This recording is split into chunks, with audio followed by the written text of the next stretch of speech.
देखती आंखों और सुनते कानों को इकबाल भट्टी का अस्सलाम वालेकुम। सात रंग विरसा प्रोग्राम लेके एवरी संडे शाम 8 बजे आपके लिए हाजिर होते हैं वॉइस ऑफ टोरंटो टेलीविज़न पर, और हमेशा हर वीक एक ऐसे गेस्ट के साथ आपके सामने आते हैं कि कुछ ना कुछ हम सीख सकें उनसे, यानी कि अचीवर्स के नाम से भी, कि उन्होंने कुछ ज़िंदगी में ऐसी चीज़ें की हुई हैं कि हम उन्हें अगर 20 सवाल भी करेंगे 2 ऐसे हों जो कि हमारी ज़िंदगी बदल सकें। तो आज हमारे साथ बहुत ही टैलेंटेड, खूबसूरत और संगीत की भी दुनिया में बहुत सारा नाम कमाया उन्होंने, तो मैं वेलकम करता हूँ ज्योति शर्मा को। Jyoti ji, welcome programme. Thank you Iqbal ji. TV Toronto के सभी दर्शकों को मेरी तरफ से प्यार प्यार नमस्कार, आदाब, सलाम, सत श्री अकाल। Thank you for inviting me today, और बहुत अच्छा लग रहा है, बहुत अच्छा एटमॉस्फेयर है आपके स्टूडियो का, और बहुत अच्छा लगा आपसे मिलके। बहुत शुक्रिया आपका भी। आज हमारे देखने वाले आपको सुनना चाहेंगे और आने वाले प्रोग्राम में आपके जो गीत हैं, बहुत सारे वीडियो वो भी देखेंगे, लेकिन आज हम आपके बारे में हम बातें करेंगे कि आप कहाँ से हैं। सबसे पहले तो हमारे देखने वाले को बताइए। बिल्कुल जी, मैं इंडिया से हूँ, और इंडिया से यहाँ कनाडा 2017 में मैं आई थी यहाँ पर, और बहुत खूबसूरत सफ़र रहा इंडिया से कनाडा तक का। इतनी जल्दी मैंने छोड़ूंगा नहीं। पहले सफ़र जो इंडिया में था कि बचपन का था, स्कूल कहाँ गए हैं आप? इंडिया में एक्चुअली मेरी जो पैदाइश है वो लुधियाना में हुई, पंजाब में, और उसके बाद मेरे फादर जो थे गवर्नमेंट जॉब में थे, तो हम सेटल गुरदासपुर में हो गए। गुरदासपुर में आपने एजुकेशन किया? हाँ जी, गुरदासपुर में मेरा स्कूलिंग हुई है, और जो मेरी कॉलेज का मेरा पढ़ाई हुई है वो मेरी जलंधर में हुई है, HMV कॉलेज। स्कूल में आप शरारती थी? शरारती थोड़ी बहुत थी, बहुत ज़्यादा नहीं थी। पढ़ाई में ठीक थी ना? पढ़ाई में अच्छी थी, और कल्चरल एक्टिविटी में बहुत अच्छी थी, और हमेशा स्टेज पे ही दिखती थी पूरा साल। तो यही मैं आपसे पूछना चाहता हूँ कि ये जो आप इस वक्त आप एक आर्टिस्ट भी हैं, हाँ जी, सिंगर भी हैं, साउथ एशिया की मिसेस साउथ एशिया कनाडा वो भी जीत चुकी हैं, इतना सारा काम किया। तो जब आप स्कूल यूनिवर्सिटी में थी या कॉलेज में थी अपने गुरदासपुर में, हाँ जी, तो कैसे जहन में आया कि मैं ये काम करना चाहती हूँ? कहते हैं कुछ चीज़ें जो होती हैं ना गॉड गिफ्टेड होती हैं आपको, कुछ आपकी मॉम से मिलती हैं, आपको डैड से मिलती हैं। तो मुझे भी लगता है कि ये चीज़ें कुछ मुझे भगवान ने दी, कुछ गॉड गिफ्टेड थी, कुछ मेरी मॉम से मिली मुझे चीज़ें, कुछ चीज़ें मुझे मेरे डैड से मिली। तो जो अगर आर्ट की बात की जाए तो वो ज़्यादा मेरी मॉम में था। आपके मॉम और डैड वो भी इस शोबे में थे, कुछ करते थे? मेरे डैड जो थे वो गवर्नमेंट जॉब में थे, पंजाब बैगरो में, एंड मेरी मॉम जो थी उनको गाने का बहुत शौक था। कोई भी वेडिंग होनी रिलेटिव्स में या आसपास में, तो उनकी वेट की जाती थी। कमर्शियली वो सिंगर नहीं थी, लेकिन उनकी आवाज़ बहुत अच्छी थी। लेकिन आपको भी पता है कि जो पहला वक्त होता था हमारी मॉम या दादी नानी का, वो बहुत डिफरेंट होता था। उस टाइम अपॉर्चुनिटीज़ इतनी नहीं होती थी, उस टाइम पेरेंट्स अच्छा अलाउ नहीं करते थे, वो इस प्रोफेशन को अच्छा नहीं मानते थे। तो इस वजह से वो उनकी आवाज़ बहुत अच्छी थी। फोक सॉन्ग्स सुरेंद्र कौर के या दूसरे पंजाबी, वो बहुत अच्छा गाती थी। आपको कब शौक पैदा हुआ, और आइडल कौन सा था कि जिसको आप ज़्यादा सुनती थी उस ज़माने में? मेरी जो आइडल मेरी मॉम थी मेरी, क्योंकि मैं उनके साथ जाती थी प्रोग्राम्स में। जब भी जैसे रिलेटिव्स में प्रोग्राम होते थे, कमर्शियली नहीं वो करती थी, जस्ट ऐसे गए तो मैं भी चली गई उनके साथ। जैसे 7 दिन जो वेडिंग जब शुरू होती है हमारे बैक होम में, तो 7 दिन के और उनको सुन के आपको ये शौक पैदा हुआ? हाँ जी, उनको देख कर शौक पैदा हो गया बस। पहली दफ़ा आपने पब्लिक के सामने या दोस्तों के सामने या रिश्तेदार या गली मोहल्ले किसके सामने आपने गाया, कुछ याद है? मेरे स्कूल की स्टेज में ऑलवेज जब भी स्कूल का एनुअल फंक्शन होता था, तो उसमें मेरा डांस में भी होती थी, मैं गिद्दे में भी होती थी, स्किट में भी होती थी, सिंगिंग में भी होती थी। तो मुझे ऐसे लगता है कि मुझे भगवान का एक बहुत बड़ा आशीर्वाद था, जो हर जगह मैं फिट हो जाती थी किसी ना किसी परफॉर्मेंस में। पहली बार मैंने अपने स्कूल में ही परफॉर्म किया था। वो तो नॉन पेड था। पहली दफ़ा कमर्शियल प्रोग्राम जिसमें आपको पैसे मिले हो, वो कब किया? कमर्शियल जो है वो मैंने कनाडा में आकर ही किया, क्योंकि चलो ये शुरू करते हैं कि आप कनाडा क्यों आई? कनाडा की जो जर्नी थी वो कहीं ना कहीं मेरे मैंने अपने हस्बैंड को भी कहा कि हर इंसान चाहता है कि अपने बच्चों की लाइफ अच्छी हो और अपनी लाइफ अच्छी हो। हाँ जी, मैं शादीशुदा थी, और इंडिया में हमारा बहुत अच्छा था कि मेरे हस्बैंड सेंट्रल गवर्नमेंट की जॉब में थे, लेकिन वहाँ एक लाइफ थी, वो एक ऑफिसर की लाइफ जैसे थी कि हाँ बस खा लिया पी लिया, नौकर चाकर आ गए, मार्केट चले गए, यही तक सीमित थी। लेकिन शुरू से मैं बहुत एम्बिशियस थी, मैं अपने आप को फिल्मों में, TV पर देखना चाहती थी, बड़े पर्दे पर देखना चाहती थी। लेकिन शादी जल्दी हो गई मेरी, आफ्टर ग्रेजुएशन मेरी शादी हो गई, जिसकी वजह से कुछ ड्रीम्स जो हैं वो मेरे अधूरे रह गए।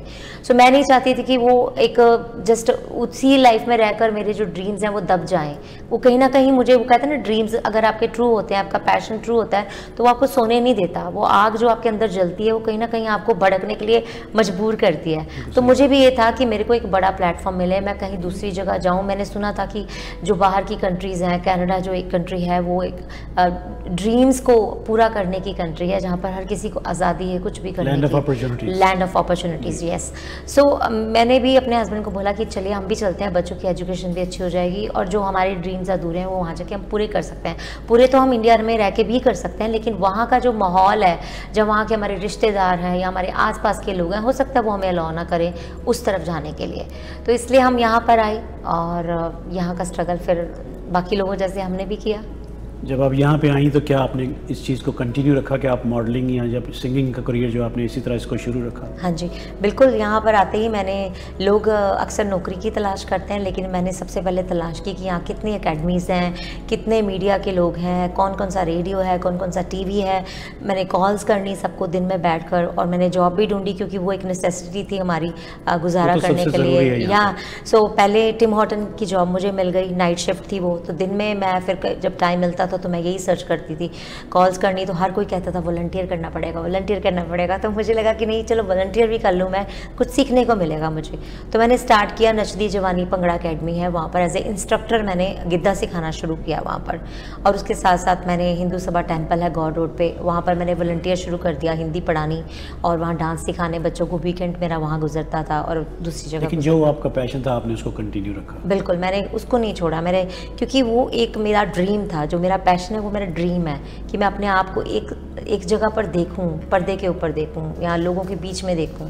ज्योति जी, आपने जो ये सिखाना शुरू किया, गाना या डांस वगैरह, हाँ जी, आपके कोई उस्ताद थे, आपने किसी से प्रोफेशनल सीखा ये?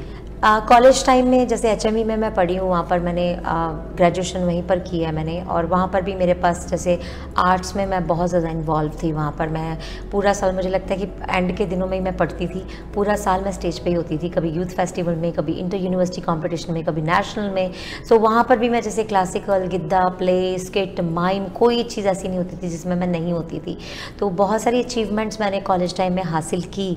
और कहीं ना कहीं वो एक जो शिक्षा या एक मेरे को गाइडेंस मिली मेरे वहाँ टीचर्स से या डायरेक्टर्स से। मैंने म्यूज़िक वहाँ लिया था, म्यूज़िक वोकल। मेरे सागर सर थे जिनसे मेरे को म्यूज़िक की जो एजुकेशन मिली। कनाडा में जब आप आई तो यहाँ पे कोई उस्ताद है आपका जिससे आपने सीख रही हैं या जिससे आपने थोड़ा बहुत जानती हैं कि मैं सीख सकूँ इसमें? यहाँ पर नहीं, ये मौका नहीं मिला, लेकिन मैंने जो सीखा हुआ था उसी को पॉलिश करने की कोशिश की, या मैंने दूसरे आर्टिस्टों को देखकर थोड़ा अपने आप में बदलाव लाने की कोशिश की। आप भी सहमत होंगे मेरे साथ कि संगीत आर्टिस्ट या एक्टर जो भी होता है, हाँ जी, वो कभी भी कंप्लीट नहीं होता है। बिल्कुल, वो अधूरा रहता है मरते दम तक। और एक आर्टिस्ट, अगर ट्रू आर्टिस्ट वही होता है जिसकी भूख कभी ना मिटे, जिसको कभी ये ना लगे कि नहीं बस अब मैंने बहुत कर लिया, अब मुझे और काम नहीं करना। अपने आप को आप कंप्लीट समझ लेंगे उसमें तो आप फेलियर हो जाएंगे। बिल्कुल, आप फेलियर हो जाएंगे और आप सीखना भी बंद कर देंगे। आप दूसरी अपॉर्चुनिटीज़ को एक्सेप्ट करना बंद कर देंगे। जब आपके अंदर ये भूख रहेगी, आग रहेगी कि मैंने और सीखना है, मैंने और काम करना है, अभी ये काम कंप्लीट नहीं है, अभी मैं वहाँ नहीं पहुँची जहाँ मुझे पहुँचना है, तो आप कोशिश करते रहेंगे, आप सीखने की कोशिश करेंगे, कुछ ना कुछ नया तलाश करने की कोशिश करेंगे। ज्योति सही, बहुत सारी आपकी चीज़ें हमें पता चली, देखने वालों ने सुनी भी हैं, देख भी रहे हैं, लेकिन जो भी काम करते हैं उसमें वक्फा बहुत ज़रूरी होता है। बिल्कुल। एक छोटी सी ब्रेक लेते हैं, उसके बाद फिर हम आपसे पूछेंगे कि आपने मिसेस साउथ एशिया का जो पैजेंट जीता था, हाँ जी, वो किस तरह किया था, और आपके गीत संगीत जो आपके वीडियो बनी हुई हैं, हाँ उसके बारे में बात करें, लेकिन एक छोटी सी ब्रेक के बाद। ज़रूर।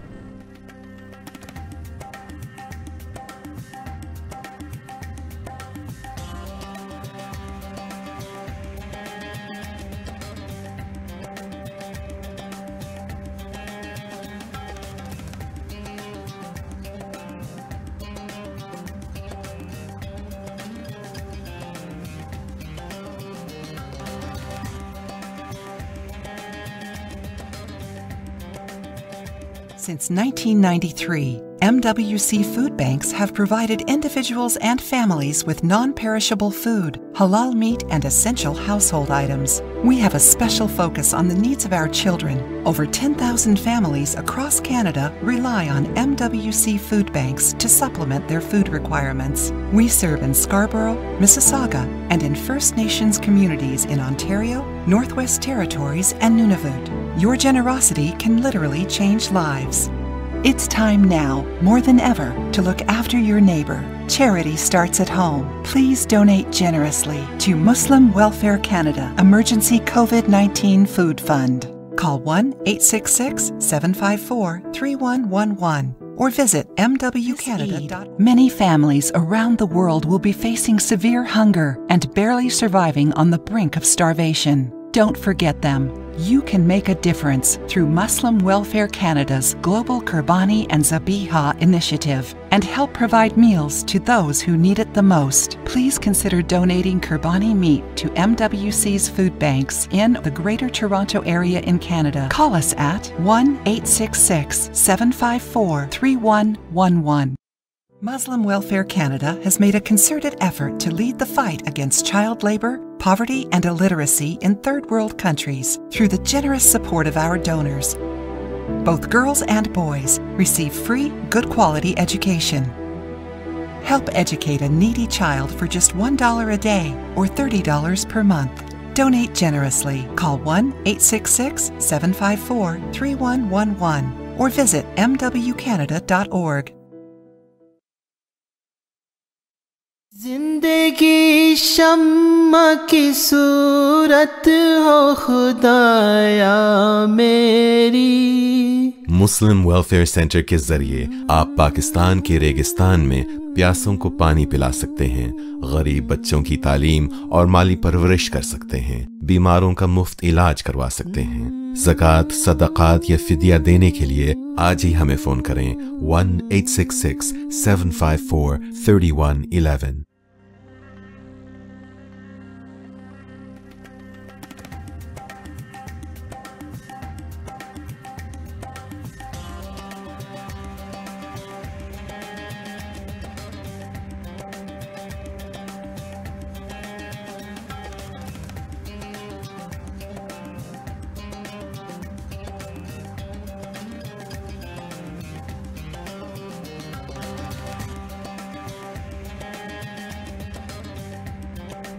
जी नाज़रीन, ब्रेक से पहले जैसे कि आप 7 रंग प्रोग्राम देख रहे हैं, आज इतवार का दिन है, शाम के 8:00 हो जाते हैं।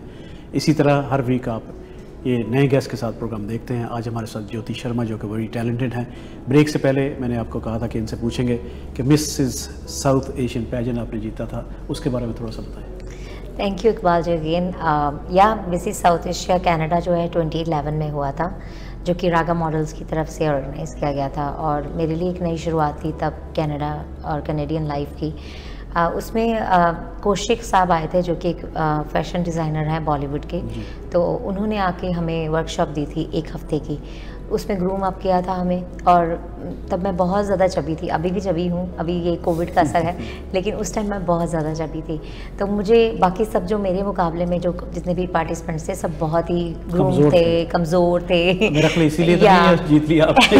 नहीं, बट मेरे अंदर शायद मेरे अंदर एक चीज़ उनको अच्छी लगी, जो कॉन्फिडेंस था मेरा उनको नज़र आया, जो मेरी डांस परफॉर्मेंस थी वो उनको बहुत अच्छी लगी, जिसकी वजह से मैंने ये पैजेंट विन किया अपने कॉन्फिडेंस और अपने डांस परफॉर्मेंस की वजह से। और ओवरऑल उन्होंने देखी बात तो, लेकिन मुझे बिलीव नहीं हुआ उस टाइम कि वाकई ये मैंने जीत लिया है, और वो एक बहुत बड़ा बूस्ट था मेरे कॉन्फिडेंस को बढ़ाने के लिए और जिससे मेरी जर्नी एक्चुअल स्टार्ट हुई।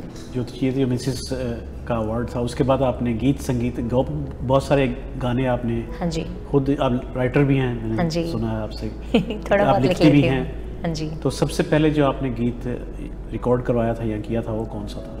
बिल्कुल लोकल, मैंने जैसे पहले परफॉर्मेंसेस बहुत की थी लोकल सिंगर्स के साथ। जो मेरी एक संगीत की या म्यूज़िक की जर्नी जो शुरू हुई थी वो लोकल सिंगर्स के साथ मैंने परफॉर्म करके मेलों में, जैसे जब मेरा जैसे थोड़ा सा लोगों को पसंद आने लगा, लोगों ने कहा कि तुम्हें अपना गीत संगीत ग्रुप शुरू करना चाहिए, वेडिंग्स में भी तुम्हें परफॉर्म करना चाहिए। उससे मैंने इंस्पायर होकर अपना एक गीत संगीत का ग्रुप बनाया और आज मैं आउट ऑफ कैनेडा भी जाती हूँ, बहुत सारे वेडिंग इवेंट्स मैं करती हूँ, होस्ट भी करती हूँ और उनको उनमें as a singer perform perform भी करती हूँ अपने ग्रुप के साथ या अकेले भी। और उसके बाद फिर मैंने म्यूज़िक वीडियोस भी किए, वो भी एक तरह से लोगों की तरफ से मुझे मोटिवेशन मिली, मुझे सभी ने पसंद किया। जब किया तो उन्होंने कहना शुरू किया कि तुम म्यूज़िक वीडियो भी अपने करो, निकालो। तो सबसे पहला जो मेरा म्यूज़िक वीडियो था वो ज्योति गिद्दा नॉन स्टॉप था, जो कि एक फोक सॉन्ग था, डांसिंग नंबर था, वेडिंग से जुड़ा हुआ सॉन्ग था। बहुत लोगों ने उसको पसंद किया, तो उसी से मेरी म्यूज़िकल जर्नी स्टार्ट हुई। उसके बाद जो सुनने में आया कि आपने माँ और बाप के लिए भी गीत लिखे और उसको किया, वो कौन से थे उसको बता दो। बिल्कुल, ज्योति गिद्दा नॉन स्टॉप के बाद ब्याह था, सरी वाला कोका और सुन बंदिया, और एक कवर सॉन्ग भी मैंने किया था कौन तुझे। एंड उसके बाद जो मेरे अपने लिखे हुए सॉन्ग थे, जैसे मिस यू मैंने किया था, हैप्पी न्यू ईयर पे किया था, मदर्स डे पे मॉम का गाना किया था, और फादर्स डे पे डैड का, फिर 2 डिवोशनल सॉन्ग और एक मैसेज वाला सॉन्ग था सुन बंदिया, जिसके थ्रू मैंने मैसेज देना चाहा था कि हम लोग क्यों मंदिर मस्जिद गुरुद्वारे ढूंढते रहते हैं। जो भगवान है, जो अल्लाह है, जो ईश्वर है, वो हम सबके अंदर है। बिल्कुल सही। उसको पहचानने की ज़रूरत है। तो मेरी हमेशा कोशिश रही है कि मैं जो भी म्यूज़िक वीडियो करूं, जो भी सॉन्ग करूं, जो भी काम करूं, वो काम जो है फैमिली बैठ के देखे, वो देखकर किसी को ये शर्मिंदा ना होना पड़े कि इसने क्या कर दिया या ये क्या कर रही है। आपने बहुत सारे गीत लिखे, हाँ जी, परफॉर्म किया और गीत गाए भी। हाँ जी। एक कोई ऐसी परफॉर्मेंस या ऐसा गीत या ऐसी कोई चीज़ जो आपके दिल के बहुत करीब है? वैसे तो कहते हैं ना, एक माँ को अपने सारे बच्चे बहुत प्यारे होते हैं, उसी तरह से जितना काम मैंने अभी तक किया है सारा ही बहुत अच्छा रहा है ओवरऑल। और जो रिसेंटली अभी मैंने मॉम के लिए और डैड के लिए गाना गाया है, और वो लिखा भी मैंने खुद ही है, कहीं ना कहीं वो मेरे अंदर से एक आवाज़ थी या मेरा एक सोच थी जो मैंने जाहिर की। वो मेरे को करने में बहुत मज़ा आया, शूट करने में और गाने में उनको बहुत एक अलग सा एन्जॉयमेंट महसूस हुआ मुझे। मोस्ट गानों में मैंने देखा कि आप खुद ही वीडियो में होती हैं। हाँ जी। मुझे याद आ गया कि आपने फिल्मों पे भी काम किया है। तो फिल्मों के बारे में बताएं कि वो आपका एक्सपीरियंस कैसा रहा और कौन कौन सी फिल्मों में काम किया? बिल्कुल, फ़िल्मों में जो है मेरे को 2 फिल्में मैंने की हैं अभी तक, फीचर फिल्में पंजाबी, कच्चे धागे और दुल्ला वैली। कहाँ पे इसकी प्रोडक्शन हुई थी? जो कच्चे धागे है उसकी 1 वीक की शूटिंग यहीं हुई थी कनाडा में, और बाकी की इंडिया में हुई थी, और दूसरी फिल्म की पूरी इंडिया में हुई थी। तो वो भी मैं कहती हूँ कि एक अपॉर्चुनिटी चलकर खुद मेरे पास आई थी, क्योंकि मैंने यहाँ थिएटर किया कनाडा में आकर भी, तो उसी में किसी ने मुझे देखा था और उन्होंने रिकमेंड किया उनकी टीम को, वो ढूंढ रहे थे करैक्टर रोल के लिए। तो वो रोल मुझे मिला और मेरी खुशी का ठिकाना नहीं रहा, क्योंकि मुझे ऐसे लगा कि जो ड्रीम मेरे थे वो भगवान ने मुझे सारा कुछ दिया है, जो मैं चाहती थी ज़िंदगी में। मैं शुक्र करती हूँ ईश्वर का, भगवान का, गॉड का, कि जिन्होंने मेरे ड्रीम्स को पूरा किया है, चाहे छोटे लेवल पे किया है, लेकिन उन्होंने ज़रूर किया है, मुझे वो चीज़ें मिली है ना। ज्योति जी, मैं थोड़ा एक्सपीरियंस भी रखता हूँ, खुद भी उसमें किया। हाँ जी। जो एक स्टेज काम है वो हर चीज़ से मुश्किल है। बिल्कुल। क्योंकि आप लाइव सामने कर रहे हैं। हाँ जी। आपने कोई प्ले कर लिया, टीवी के लिए रिकॉर्डिंग कर लिया, फिल्म में काम कर लिया, या गीत गा लिया, लेकिन जब आप स्टेज पे प्ले का काम कर रही हैं वो सबसे मुश्किल है। बिल्कुल। कोई ऐसा एक्सपीरियंस आपका हुआ जो आपको याद हो, थोड़ा सा प्ले जो किया हो स्टेज प्ले में? या लाइव जो प्ले ड्रामा जो होता है वो आपको लोग लाइव देख रहे होते हैं, उसको करने का ढंग, उसमें बोलने का ढंग, उसमें मिस्टेक, और मिस्टेक अगर आपसे हो भी गई है, खुदा ना खास्ता, उसको कवर कैसे करना है। जैसे मुझे याद है कि हम लोग एक डांस परफॉर्मेंस दे रहे थे स्टेज पर, it was Punjabi dance performance, और वहाँ पे कारपेट जो बिछा हुआ था ना, उस पर पैर फंस के थोड़ा सा मैं गिरने लगी थी, आधी गिर चुकी थी, लेकिन मैंने उसको डांस के स्टेप में इस तरह से कवर किया कि वो लोगों को पता ही नहीं चला कि ये गिरी है या इसने ये वाकई में इसका स्टेप था। तो कभी कभी क्या होता है कि कोई चीज़ें ऐसी होती हैं जो हो जाती हैं वहाँ जाने अनजाने में, उनको कवर कैसे करना है वो हमें आना चाहिए स्टेज पर। ये नहीं कि हमें नर्वस होकर हम बैठ जाएं, घबरा जाएं, डर जाएं। गिरने की बात से याद आया कि एक प्ले में मैं भी कर रहा था, बड़ी पुरानी बात है ये, हाँ जी, 80s की बात है। तो प्ले में रोल मैं इंस्पेक्टर का कर रहा था, तो इसमें मैं इसी तरह आप जैसे आप करिए ना, तो वही हाँ इसी तरह मैं गिर गया नीचे। तो फिर वो कवर इस तरह किया कि यार ताड़े को कुछ संभालिया नहीं जाता, किस तरह चीज़ें रखी हैं, तो मैं डिग गया थे। हाँ जी, हाँ जी। वो कवर करना भी जो ना, वो भी एक आर्ट है, एक आर्ट है, अल्लाह ताला ने वो दिया हुआ लोगों को। बिल्कुल, तो बिल्कुल। आपका फ्यूचर में हम इंटरव्यू करेंगे जिसमें आपके गाने भी सुनेंगे आपसे लाइव, और वीडियो भी देखेंगे। आज क्योंकि टाइम भी कमी है, और कुछ प्रोग्राम भी आपका, क्योंकि मैंने खुद इन्फॉर्मेशन सारी आपसे लेनी थी। आप ये बताएं कि फ्यूचर में ज्योति शर्मा क्या करना चाहती है और क्या बनना चाहती है? सबसे पहले तो मैं ये कहूँगी कि मैं एक अच्छी, तंदुरुस्त, हेल्दी इंसान बनना चाहती हूँ तंदुरुस्त रहना चाहती हूँ, क्योंकि मैं ये सोचती हूँ कि हम सब के लिए हेल्थ नंबर 1 प्रायोरिटी है हम सब के लिए। अगर मैं तंदुरुस्त होंगी तो जो मेरे ड्रीम्स हैं उनको मैं पूरा कर पाऊँगी। मैं चाहती हूँ कि आगे आने वाले वक्त में भी जब तक मेरी सांस है तब तक मैं काम करूँ, टीवी के लिए, थिएटर के लिए, फिल्मों के लिए, अपने म्यूज़िक वीडियोस बनाऊं और एक पहचान, एक छोटी सी छाप छोड़ के जाऊं अपने म्यूज़िक के साथ, अपने काम के साथ। ज्योति शर्मा की पहचान जो है वो गीत से होगी या फिर एज ए एक्टर होगी? ये ऊपर वाले के हाथ में है। मैं हमेशा अपने माइंड को ओपन रखती हूँ, अपॉर्चुनिटीज़ के लिए ओपन रहती हूँ।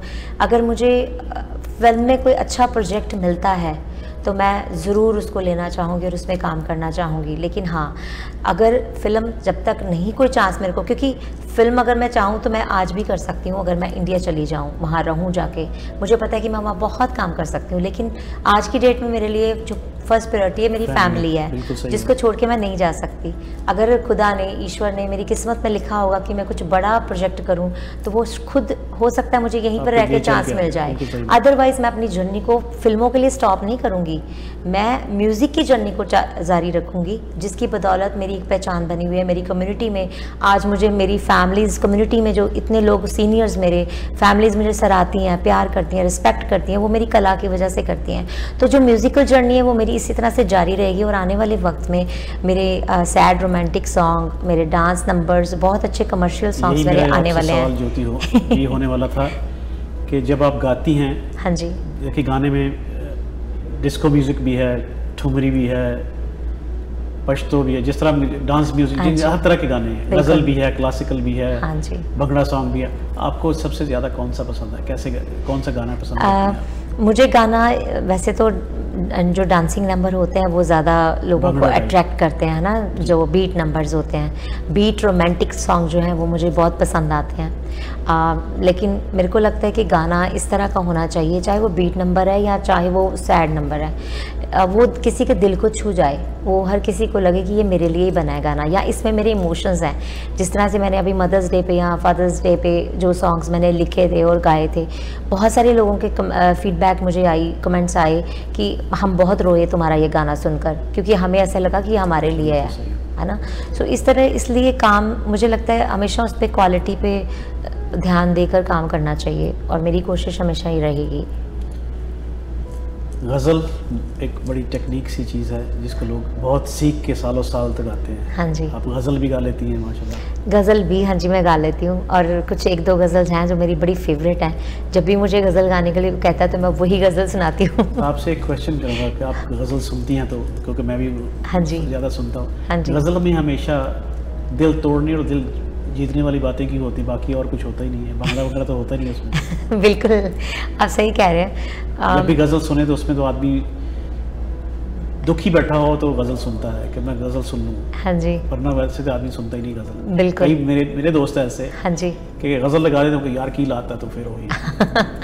आई थिंक पर्सनल एक चॉइस भी हो जाती है हर किसी की, क्योंकि हर इंसान डिफरेंट है एक दूसरे से।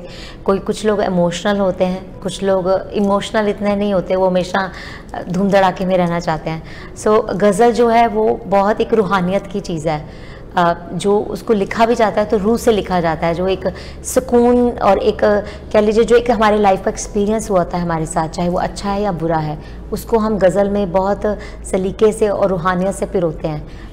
ज्योति जी, आपको फैमिली की कितनी सपोर्ट है जो आप करती हैं? मुझे मेरी फैमिली की, मैं ये कहूँगी 101% सपोर्ट है, इसीलिए मैं आज जहाँ पर हूँ उनकी बदौलत हूँ। थैंक यू वेरी मच ज्योति जी। मैं इंशाल्लाह फिर आने वाले प्रोग्राम में आपको लेके आऊँगा, तफसील से फिर बात होगी, लेकिन आपके सब गीत लाइव भी सुनेंगे, हमारे देखने वाले भी जो वो भी इंजॉय करेंगे। आज आपसे मैं ये जानना चाहता हूँ आखिर में कि अगर आप हमारे देखने वालों को अपने लिहाज से कोई मैसेज देना चाहें तो क्या होगा?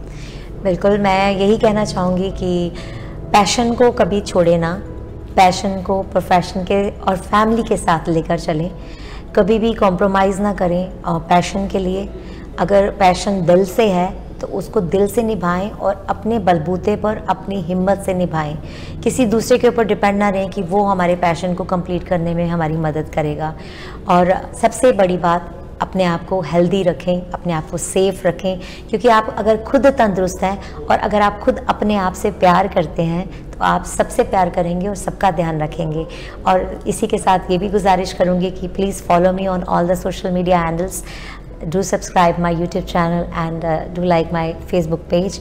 और thank you again Iqbal ji आपका कि आपने बहुत शुक्रिया ज्योति जी, आप आई, तशरीफ I voice of Toronto television पे और सात रंग विरसा की मेहमान बनी। मैं दिल की गहराइयों से आपका शुक्रिया अदा करता हूँ। इंशाल्लाह फिर आने वाले प्रोग्राम में आपको लेके आएंगे, बहुत सारे गीत आपसे सुनेंगे, ज़रूर, वो उधार ज़रूर पूरा ज़रूर ज़रूर ज़रूर। जी नाज़रीन, आपने ज्योति शर्मा जी को सुना आज कि कहाँ से इनका सफ़र शुरू और कहाँ तक चल रहा है, अभी तक ख़त्म नहीं हुआ लेकिन चलता रहेगा इसी तरह आर्ट और सिंगिंग के लिए। तो इसके साथ ही मैं आपसे इजाज़त चाहता हूँ। इंशाल्लाह अगले संडे को फिर एक नए मेहमान के साथ इकबाल भट्टी आपके सामने आएगा। तब तक अल्लाह ताला आप सबका हामी नासिर, मुस्कुराते रहें और अपनी मुस्कुराहटें दूसरों में बांटते रहें। अल्लाह हाफ़िज़।